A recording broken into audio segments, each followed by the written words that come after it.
Well, Norval, I'm really excited to talk to you a little bit. I know we both love reading and just learning about different things.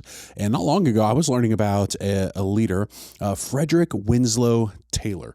He was actually an American mechanical engineer, and he really became popular in the height of the Industrial Revolution. He developed a system that he called scientific management of all things. And really it was, he understood that in this burgeoning like growth and development of the industrial age, he understood that there were key opportunities for improvement in productivity within the team and within the employee base. And so he developed this process of just looking at every single detail. Like he would look at how many turns of a screwdriver does it take for this one screw to go in, and then ask the question like, should it have that many turns? Should it not? What does it need? And then purchase screws accordingly. Or he would measure how many degrees does a body have to turn in order to grab the tool to then turn back and put it in, right? And it was in the space and time that he was leading in,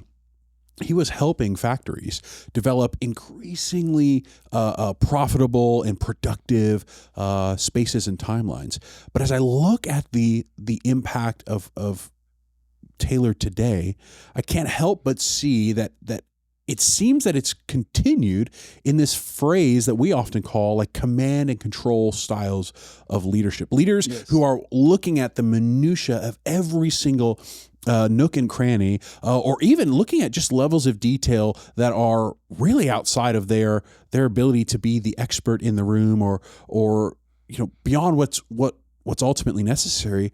And overall, I'd love to have a conversation today about how command and control leaders are really missing a mark. They're missing Christ-like leadership in some aspects of it, and how they're really setting themselves up for long-term failure. Because I think we're living in a time where you just can't be successful as a command and control leader anymore. Well, even back then, it's interesting. You're describing all of these, what do you call scientific? Scientific management, management. And I'm thinking, I'm having images of Charlie Chaplin. In this old movie, that's it. Turning a machine, and then he goes home and he just keeps doing that overnight because individual workers were treated as another cog in the machine. Yeah, and therefore, how many degrees they had to turn or not to pick up the tool mattered. Yeah. And that had to be determined. You said something in our pre-conversation that it's true. If you're on the factory floor, you're in your workstation, and usually there's a in Brazil we call it the aquarium, like the fishbowl. There's a place where the managers and the engineers are up top, and they have a general view. That's why. He did that because in his mind the subordinate doesn't have the full picture. Mm-hmm. They have a little piece of the puzzle. Yeah. But he does. He knows everything, therefore he commands and he controls. And the world has changed. Oh man, has it? Today, not even not today, even 30 years ago, even maybe 40 years ago. That's when things started, when the whole command and control started to become a little obsolete, if you will. Yeah. And then came other situational leadership models, and then finally servant leadership, transformational leadership, and all of that, in which the individual is no longer a cog in the machine. Yeah. They are an individual. Well, and I think there's such a temptation. Again, when you're in a position of leadership, you're not there by accident. You have knowledge, you have skills, and you have knowledge and skills likely related to the tasks being done by the people at hand, right? I mean, I look back at Taylor and I go, he was a mechanical engineer. He understood how these factories were functioning. He understood the details involved in that process. But I think that we're increasingly living in a day and age and a time where the nature of our work has changed, the nature of the individuals we're leading has changed, and the way in which people interact with one another has shifted. I think this is really even more important for the next generation of leaders, Norval, where AI will increasingly be a part of our church culture, our workplace culture, our nonprofit culture, whatever our structure for leadership. There's going to be an increased value in leaders who lead with a sense of empathy, leaders who lead with a sense of Christ-like servant-heartedness, leaders who understand that authenticity in the relationship is of greater value than just about any other element in their leadership arsenal. Well, I suspect, Daniel, that if we could get on if we could build a time machine and go back to the 1800s and lead even on the factory floor at the height of the Industrial Revolution, with more empathy and considering people as people, not as pawns or cogs. I keep repeating that, but it is. To look at an employee or a subordinate as a cog in an otherwise mechanical machine, no wonder it came from a mechanical engineer. So he saw it as a machine. Yeah. But people are not machines. No. People have feelings. People have problems. Yeah. People have ideas. Well, and people have value because they're made in the image of God. And as believers, we have to, we can't divorce ourselves from that knowledge, so that no matter what our context for leadership, and I love that you pointed that out, because you're right.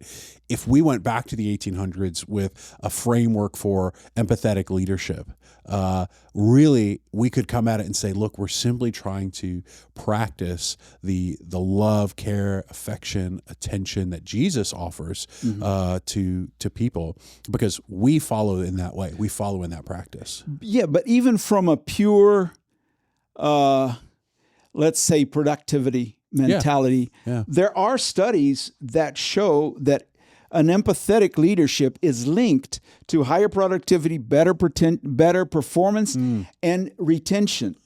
One of the beauties about servant leadership is that a servant leader that really values people in a company has a significantly lower turnover, employee turnover.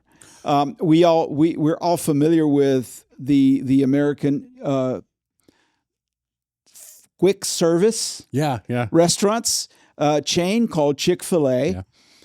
And they're Christians, and they practice a biblical model of servant leadership in their business. And they have thousands of stores valued in billions of dollars, and yet they practice a type of leadership that is empathetic, that listens. And the last I read, they had the lowest employee turnover, or the highest employee retention.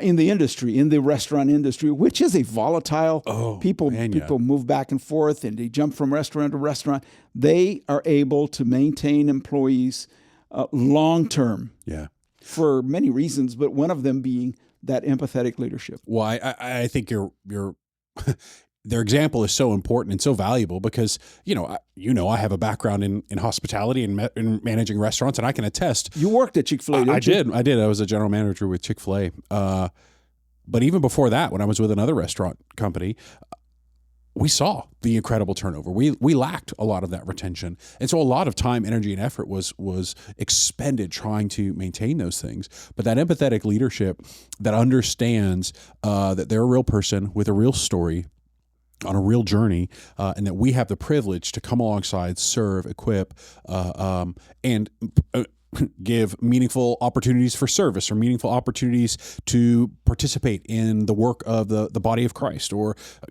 if you're an employer, to give them meaningful work in the midst of that. Like, all of those are extensions of that empathy. But there's another group that we've worked with before, that is it's a publicly traded organization that so has seen the value of empathetic leadership that they've actually hired chaplains for every 150 employees in their 20,000 employee organization. Wow. So they have 20,000 employees. For every 150 employees, they have a chaplain whose job it is to simply be there to answer hard questions, to help navigate those difficult moments in life.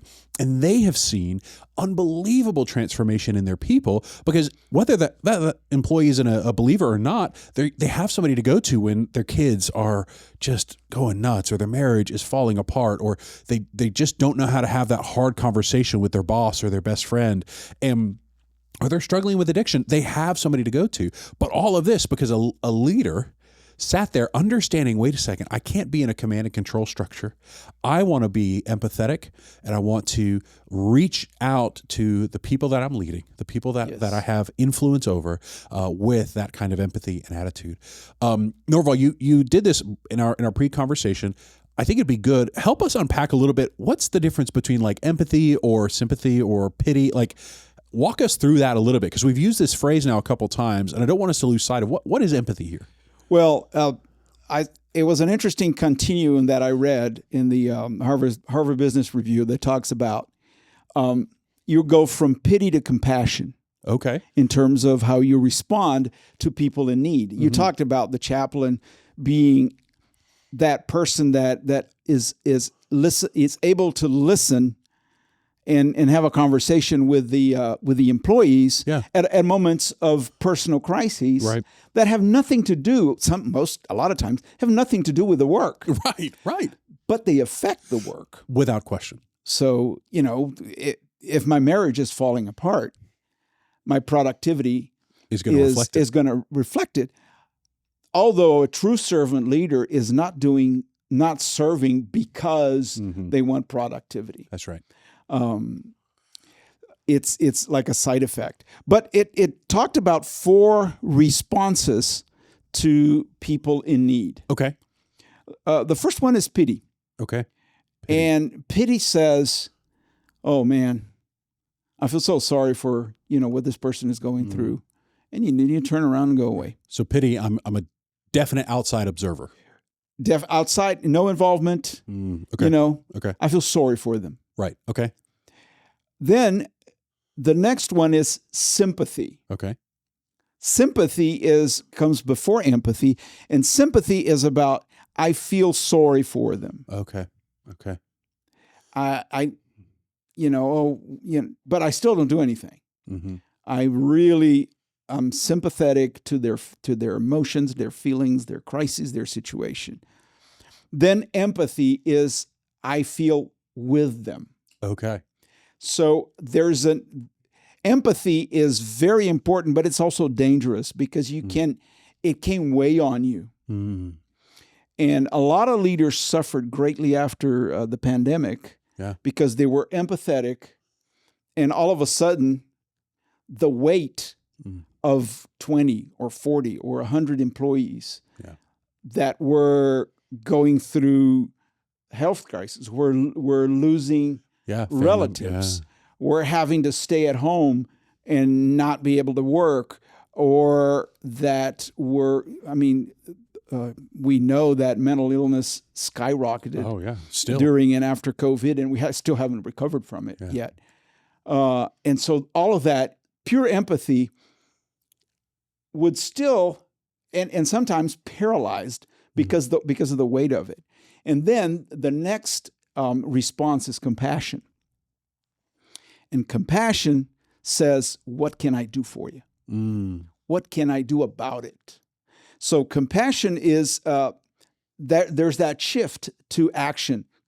And I love, when I talk about compassion, I love to go to Jesus because there are a number of, I guess we should go to Jesus in just about everything, but with compassion. That's a good idea. Because I love how there are several instances in the Gospels where the Bible uses the word compassion, that Jesus had compassion. Yeah. Like in Matthew 9, Jesus had compassion on them because they were harassed and helpless. That's right. Like sheep without a shepherd. When he healed the son of the widow going out of that village of Naim, he says he had compassion on them. But here's the thing. Every statement of compassion is followed by an action. Mm. He either another example of compassion is in the parable of the Good Samaritan. The Good Samaritan had compassion, Of course. on the guy that was the victim. So therefore, but there's always action follows, and that's the importance. I love this idea that empathy is a lever that should push us towards compassion, which is we do something about it. Well, and I think that's, that's why we call it empathetic leadership, right? The idea is that like Christ, because as you walk through those four things, right? Pity, sympathy, empathy, and compassion. I look at pity and I immediately thought of Matthew 9, right? What did he do? He saw the people like sheep without a shepherd, right? And he understood, man, they are hurting. Like they need that kind of shepherd leadership. He sits down with his disciples and says, look, not only do I see that and I feel for that, I'm now going to invite you to understand, wait, this is a harvest field that is ready. There aren't enough workers in that harvest field. And then chapter 10 begins with, and they went out as the answer to the prayer that they had just prayed. They just prayed for workers in the harvest field, and then they went out and did it. I love to preach that. And I always say, I want the challenge is for us to be the answer to our own prayers. Yeah. Well, and that's the beautiful invitation that God gives, is to be the hands and feet of Jesus to the people around us. And as Christian leaders, no matter the context for our leadership, the hands and feet of Jesus are not command and control hands, because he was the king of all, and yet, nor of all, he washed the disciples' feet. And he said, if you want to be the greatest, you must be the servant of all. And so this man that had full authority and the required character and righteousness and everything else that could actually do it righteously, he himself set that aside and endured the cross. So as a Christian leader, we have to look at that and go, wait a second, he actually was equipped to be a command and control leader, but his example is one of Christ-like empathy and servant leadership that, gosh, it's got to be framing and forming for us as Christian leaders today. That is true. And another model of leadership that I love to look at, which was what I studied in my own doctoral dissertation, is transformational leadership. And transformational leadership, as proposed by George McGregor Burns and Bruce Evolio back in the 90s, and Burns has passed on, but Evolio is the one who kind of continued with the heritage. Today he talks about authentic leadership, but the idea of a transformational leader, that there were four behaviors that transformational leaders behave towards people, and all four of them are empathetic. Okay. But there's one that is called individual consideration. And meaning that the transformational leader treats people individually and invests in people individually through coaching, through mentoring, through empowering, through they talk about management by walking around. And in that example that we talked about, the fishbowl up there on the plant is the manager that does not manage from the fishbowl, right? But who is walking the floor, right, station to station, helping solve problems with the individual workers in their station, instead of looking from the top and just watching how many degrees they were turning to get their tools or not. That's right. Well, and that's a kind of leadership that's practicing empathy and is really considering the people over their position, right? Because, any leader that's sitting, again, watching from the fishbowl, looking down, is going to be able to see some things, but they're going to miss so many of the important details. The woman or the man who's sitting there with the task in their hand, they have insight, they have understanding. They're literally doing the work. They have value to add to the conversation about how to make this thing better or how to improve it. But sometimes we can be in a mental or emotional state where we value a person's position more than the person themselves.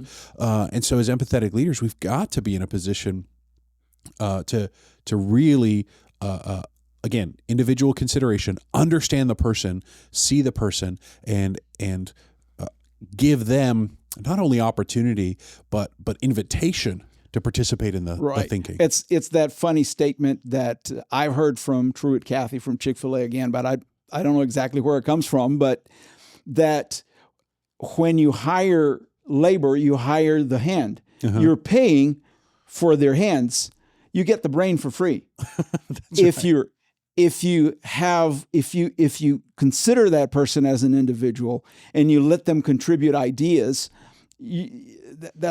that's for free. You're really getting that. And there are story after story of unexpected contributions. Oh yeah, from the plant floor or from the janitor or the maintenance individual who all of a sudden comes up with a marketing idea that makes a difference. That makes a difference for the company. One of my favorite of those stories, just really quickly, a board of this company, they're sitting down, revenues are way down, they're at their wits' end, right? You can just kind of imagine this room. It's in like the 50s, and so late in the evening, they're there late because numbers are down and they're trying to figure out what to do. You can almost like imagine the smoke-filled room, all right, all the tension, all the anxiety, and because it was so late, one of the janitors was making their way through, and he just kind of sneaks quietly into the room right while they're meeting, is trying to empty some of the trash. And one of the guys is like, look, if we can't find a way to raise our revenues by 20% this year, we're not going to have enough. We're going to close. Well, he's employed there, so he has an interest, right, as a janitor. And definitely a vested interest. Oh yeah, if the plant goes down, he goes down with it. He goes down with it. And so he just sheepishly kind of, raises his hand, and they all kind of pause and look at him, and he goes, what if they sold toothpaste? He said, a whole lot of folks don't really measure out their toothpaste. What if we just made the toothpaste opening 20% larger? They'd use 20% more, and then we'd be able to sell 20% more product. Right. And they all just kind of looked around the table and went, wait a minute, that might work. And they did. And it worked. It worked, and they stayed in business. And we all use more toothpaste because of that. We all do, right? Every time I put it on my toothbrush now, I can't help but think of that story. And maybe it's, urban legend kind of thing. But the point is, when you have a good team culture, and we've all heard culture eats strategy for breakfast, when you have that kind of a concept, you're going to end up receiving some of those great ideas. And it's the empathetic leader. It's the leader who has rejected that command and control structure and really stepped into that Christ-like leadership, servant leadership, and transformational leadership. When they step into that space, they're going to begin reaping the benefits of the creativity and ingenuity of the people. Remember, ingenuity and creativity are characteristics of God himself. He created all things. He is the, Thomas Aquinas, he is the original creator, right? And so you reflect on that and you remember, wait a second, if every person's made in that image, they have that ability. How do I unleash that? Well, as a leader, we're going to be best positioned to unleash that when we're empathetic, when we understand where they're coming from, and we give them that space. So, and Daniel, what are a few pointers? Like I got leaders listening or watching us and saying, okay, where do I start? Yeah, I think the first question that I've got to ask myself is am I leading to be needed, or am I leading for others to succeed? Because as a command and control leader... Oh, wait. Yeah. Say that again. That again, because I think that might be... You know, when you're preaching, you say, if you forget everything that I've ever said, remember this. That's so good. Listen, I think the question I've got to ask myself, if I'm leading to be needed, or am I leading to be needed, or am I leading for others to succeed? If I'm leading so that I am needed, the consequence of that is I'm at the center of it. I'm in a command and control kind of context.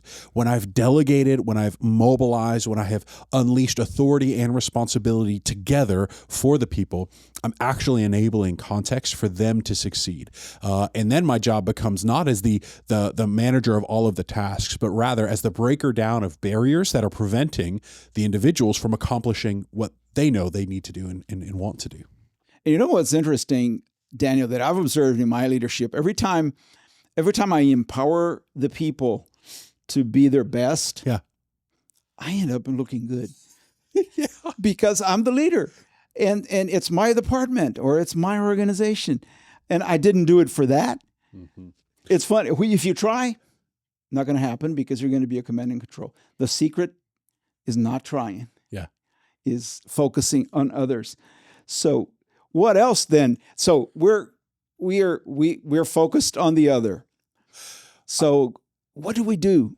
I think I've got three other just quick hits. The first would be, and it's kind of related, but it's create opportunities for other people to lead, right? Mm-hmm. Create little teams or initiatives, ask for insight, create those opportunities, because the reality is you're going to be in a context, and we talk about the most effective Christian leaders multiply. Mm-hmm. They create other leaders. And so we want to create context where those leaders can grow and to be developed. The first time in a seat of leadership cannot be when they're in a position permanently overseeing all of these things. Yeah, it's just not going to work. You've got to give these little opportunities for people to begin practicing that leadership. That is, you know, what that brings to my mind is I've worked on the mission field for 10 years, and I've received teams from churches all over that came to help us build or to help us do children's ministry, as mission teams do. Of course.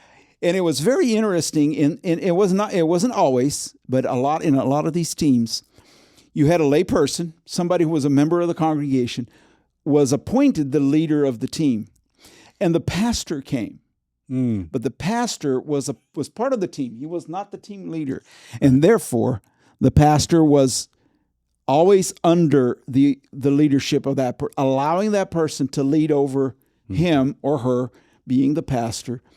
You know, another example that came to my mind is something that's going on right now in our staff. Yeah. We have 3 teams that are studying some possibilities and initiatives for us. Yeah. And the people, I'm on one of these teams, and the person leading, I'm the highest ranking, quote unquote, highest ranking person in there, as you are on a team, but we're not leading the teams. We're not leading the teams. In fact, one of our producers is leading one of the teams. That's right. He's right behind the camera there, Justin. Right. That's right. And that is, it creates such a great, and it creates great culture. That's and that's the idea of creating a culture of trust, of empowerment, and camaraderie. Yeah. And that is. That is built. Yeah. And it starts with a type of empathetic leadership. Well, and so again, we got to create those opportunities for people to lead. Another thing that I think goes with that is once we've created that opportunity, there's going to be ups and downs. People need to see in us as a leader that we have a sincere dependence on God. If they look, we live in a day and age where sincerity can be sniffed out with a hyper degree of sensitivity. If you're fake or false or inauthentic, it is so unbelievably clear. So as a Christian leader, as an empathetic leader, as a person who's trying to step into those roles, we have to demonstrate for our team a sincere dependence on God. That's going to remind them that that's where their source of dependence must be as they practice leadership. And it's also going to help them see the humanity, that we're not perfect, that there is opportunity for us to grow, and that we know that even ourselves. And the last thing I'll say just quickly, and this is a real, this is probably the most practical, what can I apply today? If you're a Christian leader out there and you're trying to navigate, what can I apply from this kind of concept today? It's really simply this: have a conversation with someone that doesn't have an agenda. That itself actually creates a context where, Norval, I think people see that. They feel that. They know there's not an agenda, which means this isn't transactional. This is us just trying to know each other, to know and be known. And in that knowing and being known, we build and foster deeper relationship. We live in a world where it can seem like we know people because we have information about them, right? Social media is great at giving us a perception of knowledge. But just like we talk about our relationship with God needs to be intimate because it's not about just a head knowledge, but it's actually about a relationship that exists. When we create a space for conversations to take place that don't have a defined agenda or initiative or transaction at the end, it creates the space for relationship to really grow and be nurtured. Yeah, people talk about it as relational capital. It's like you're putting when you're saving, you're putting money away. Yeah.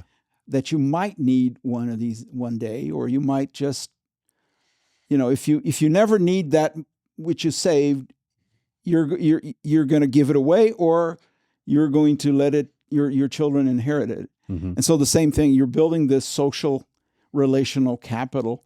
Yeah. At one point, you might need to cash in on some of that, Sure. or not, or that just Or you accumulate riches there, and you have a rich and beautiful relationship with the people you lead. Well, I remember reading somewhere once a good name is more precious than rubies, Mm-hmm. right? And we do. We have the privilege of building those kinds of things, and I think it's important. The just like you noted earlier, look, it brings all of these blessings. We want to be intentional in our process. We're not doing it for these things.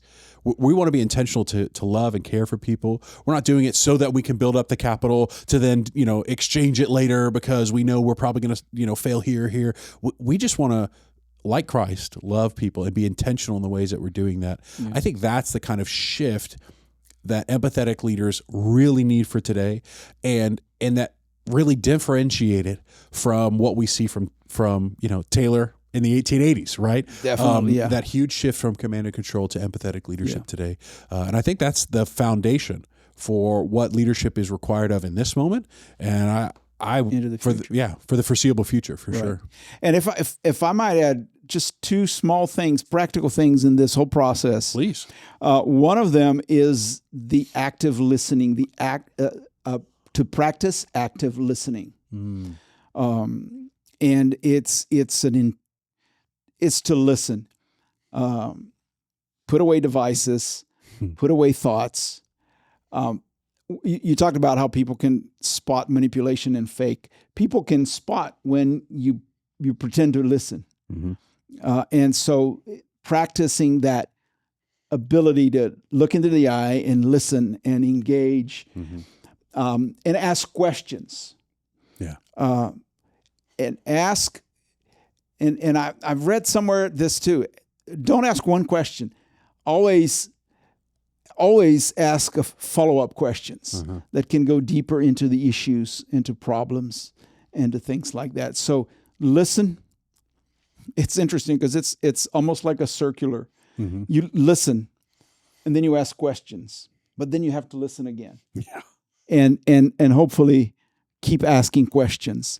And the questions will do two things. The questions will help us identify issues and problems, but the questions sometimes are a coaching tool. Mm. By asking questions, you help people encounter solutions to the issues that they're facing. So that empathetic leadership, that with that compassion, what can I do for you? But exercising this circle of listening and asking questions, and listening and asking questions, is Jesus did a lot of that. Yeah, and I guess we should do it too. Hey, I think anytime we can conclude with, "Hey, Jesus did a lot of this, and we probably should too." That's a good place to stop. That's right? a good place to hold it up. I love it. Hey, listen, leaders, thanks so much for being a part of just this journey with us as we try to think through what does it look like to be an effective Christian leader in our current context, culture, and world. I know that the struggles of leadership today are not insignificant, and you probably face a million pressures and struggles along the way. I want you to know that at the International Leadership Institute, we long to see you living a life that is full of the thriving that Christ promised, the joy that Christ promised, and ultimately that results in all of us accomplishing his mission and vision, that all people would hear and know the name of Jesus, the kingdom would expand and advance, and that God would be given all the glory that he is so richly deserving of. If you find this resource helpful, I think you'll love some of the other resources we have available. If you would, go ahead and hit the like button or the subscribe. You might find some great resources connected into that YouTube or Spotify or wherever you're listening to this that will help you in your life and leadership. You can also go to iliteam.org and really just kind of pay that forward, right? There are countless men and women who are engaging in the 8 core values of the most effective Christian leaders. There's a great opportunity for you to plug in and help them along in their journey, just like somebody came alongside and helped you at some point too. So thankful for you guys listening today. Norval, as always, man, it's great to sit and chat. Awesome.